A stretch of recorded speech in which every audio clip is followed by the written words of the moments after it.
Seems like some people may have been coming up here. Good morning, everybody. We're back at it. We're still in Chamonix and we're heading up the mountain for a nice long adventure. As you can see, still surrounded by beautiful views, and I'm going to bring you along on this great adventure I'm doing.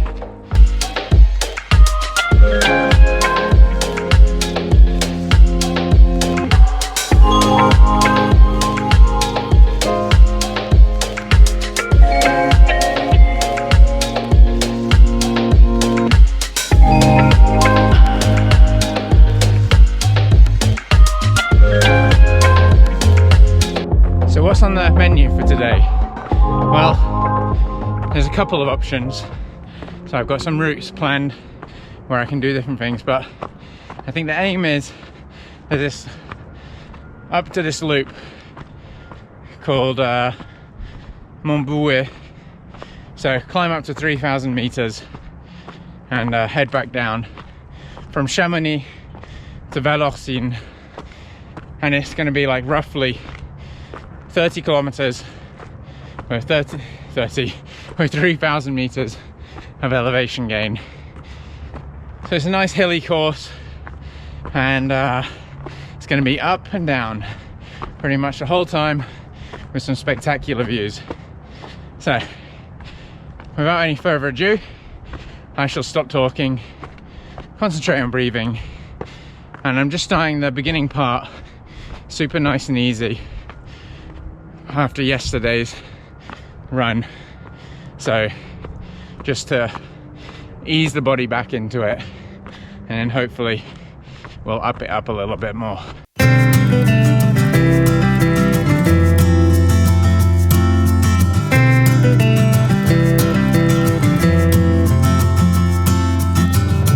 I've been through changes, all of my life started from zero with nothing behind. Feels so right. Well, tried to get on camera, but there was a snake in the middle of the path. I was such a baby. I went quite funny, but yeah, everything's going pretty well. Yeah, not gonna lie, it's been hard, and it's just relentlessly up, but that's good. One thing that's kind of I've got to think about, the route I planned actually with the help of the person who was very kind at my Airbnb, was that it goes over and then into a valley on the other side, and on the valley on the other side it's very remote, and also it's kind of a valley, so there's a lot of animals and you can't drink the water there. So just going to assess that later on when I'm at the top and we head down into the valley. And you know, because it's probably like 24 degrees already, and in the valley you're kind of not just constantly exposed to the sun.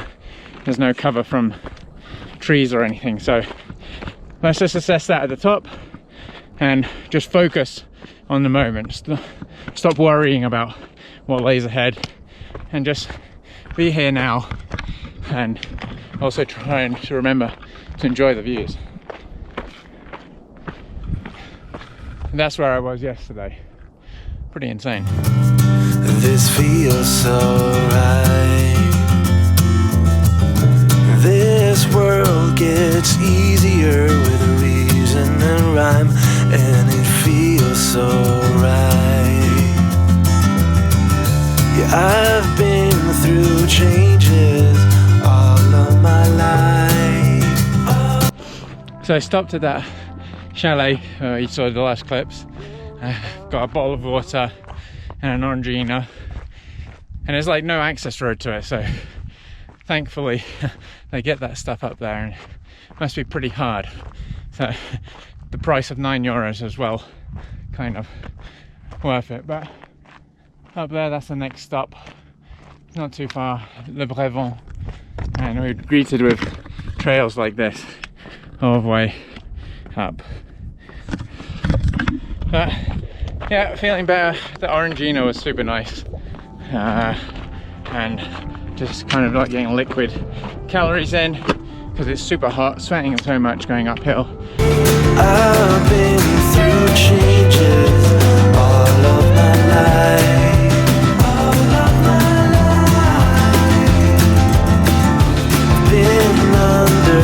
So I made it to the top of Le Brevent, and well, that's where kind of down there in that valley we just come from. And if you look, this is where I'm meant to be going. I think down here there's like a path through here, up to here, up to that peak up there, which is 3,000 meters, and then down, round back over to that valley over there. So I'm just a bit worried with, as I said, no clouds and sun, and all of this climbing up to 3,000 meters. Water bottle's leaking.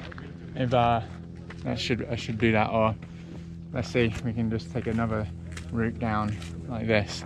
But either way, it'll be a good training day. So far we have done 2 hours 25 with 1,500 meters, or 1,499 meters of elevation gain, I should say. So let's get cracking, keep moving, and fill up on some water.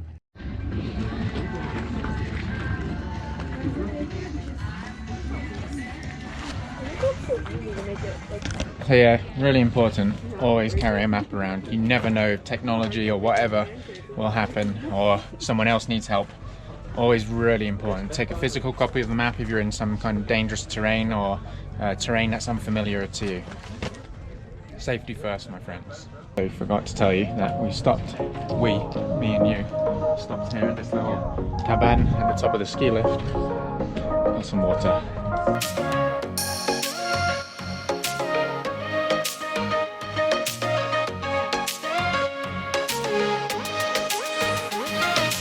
Right, little update.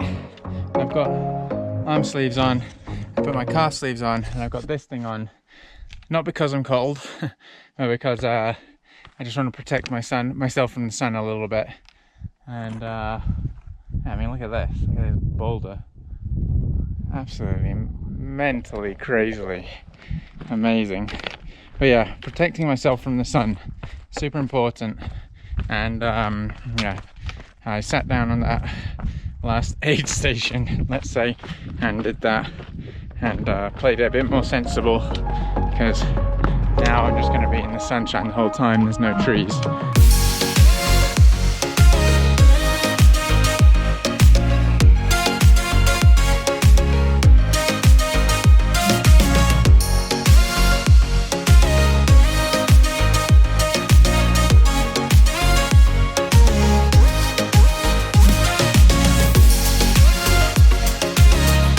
So this is why route planning and having multiple sources and reading and researching where you're going before is really important, because now the route I meant to take, well, it's not that one.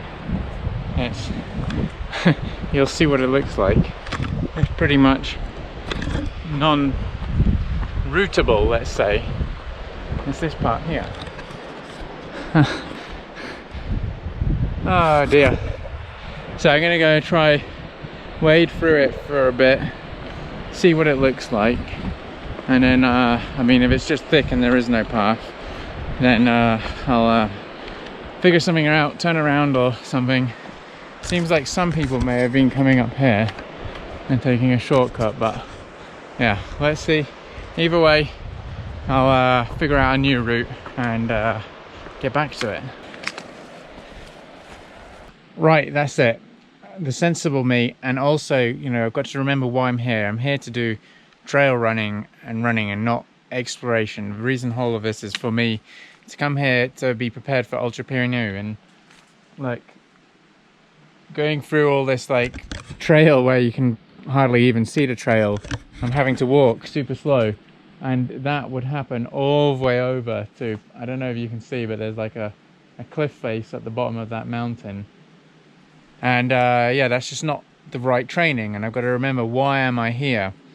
So I'm gonna start heading back because I came 2 kilometers along this, you know, pretty much non-trail trail because I wanted to see if it would clear, because sometimes, you know, these things do, you know, it's just one section. But yeah, happy with the decision, and there's still plenty of great scenery and great running to see and do. So it's not it's certainly not something wrong, and it's not something that's a shame or anything like that. It's just the way it is, and it's good to be adaptable and change. But look, so cool.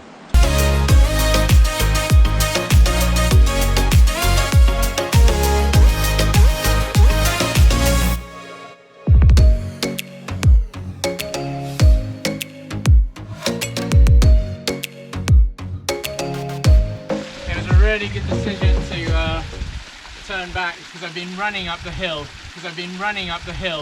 and that's exactly what I needed. You know, I know what the trails are like in Ultra Pirineu, and they're not like, you know, like super narrow and technical like that one. They're like here, and so to be able to run, that's super important. I'm sorry if you can't hear me actually because of the water, but a really good decision, and I'm really glad that panned out like that. But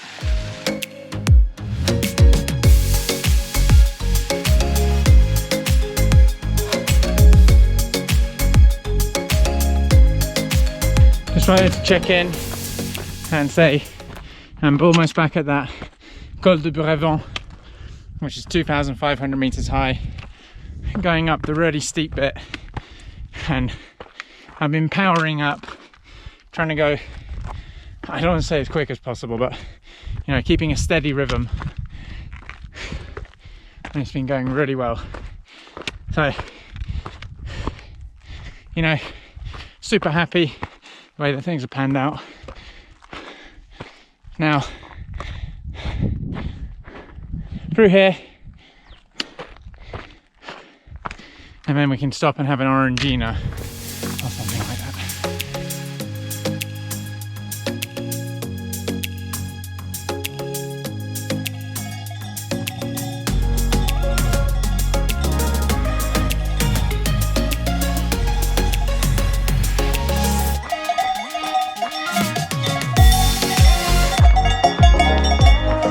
Through.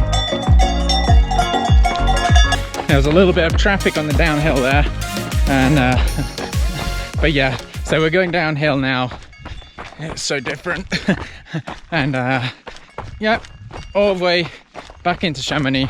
There's no getting lost, because basically if you just head back down the valley, down to the bottom of the valley, you're in Chamonix. So yeah, good times. And I was thinking when I was near the top, or climbing up to the top, that I could save myself kind of like the pain of running downhill, because, you know, to be honest, I don't really enjoy so much running downhill. But you've got to practice what you're not so great at if you want to improve. So I was like, nah.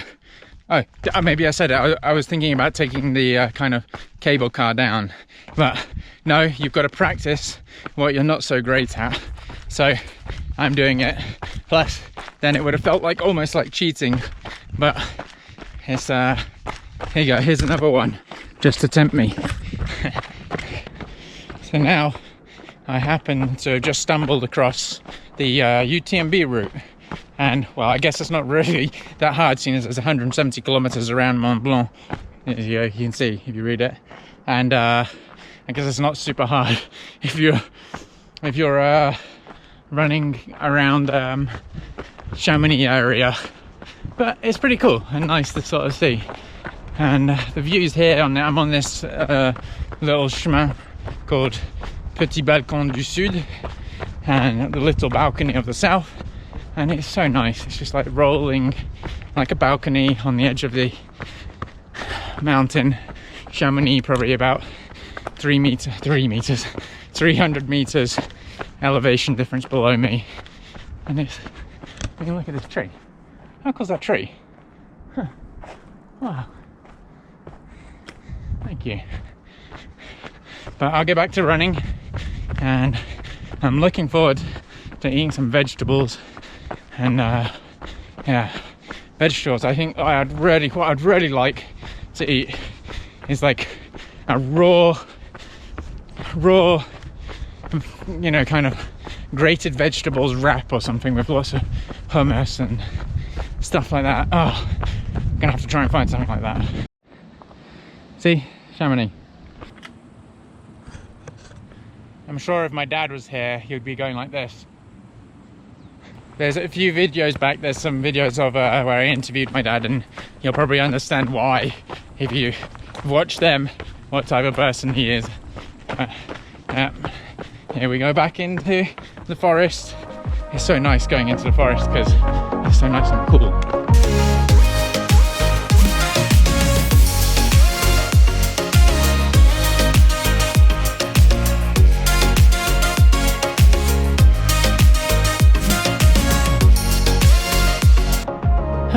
And there we have it. The run is done.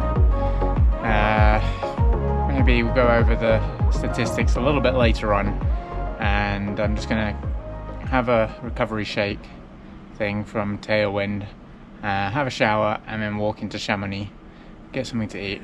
So there's some B-roll footage coming, as well as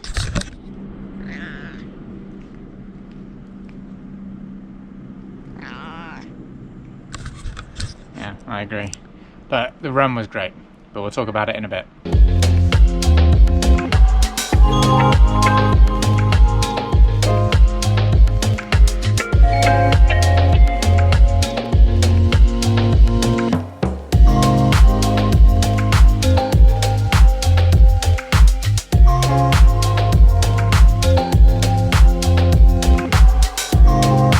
So I had to move outdoors for two reasons. A, it's super hot in there, but B, I mean, come on camera.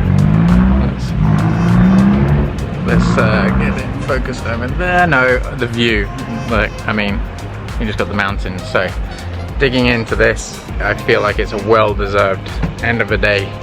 Lots of treats. Got the tamarind noodles with aubergine, and I also got like a salad wrap with loads of hummus, just like I said in the video, which is super cool, and a speculoos cranberry cookie alongside with this spearmint lemon yogi tea, which is so good and refreshing. Back at my Airbnb. Wow, I'm tired. As you can see, I had quite a nice dinner and a little walk back. So straight after I had a shower, walked straight away, walked back. So I walked about 5 kilometers since the run, and now I'm just sitting down, catching up on a few things. Nice cookie, which has got speculoos and cranberries in it, of course vegan, and looking at the run details. So that's actually just uploading, but if you did want to know, you can see it down in the Strava link down below. I'll link it down there, so you can see that. It was around 35 kilometers, 2,500 meters of elevation gain, and 8 hours. So most wonderful training day. Really, really happy with that. But right now, my body's just calling for a little bit of rest. Gonna get a good night's sleep, tidy up a little bit, and let's see, maybe we might be running tomorrow morning as well.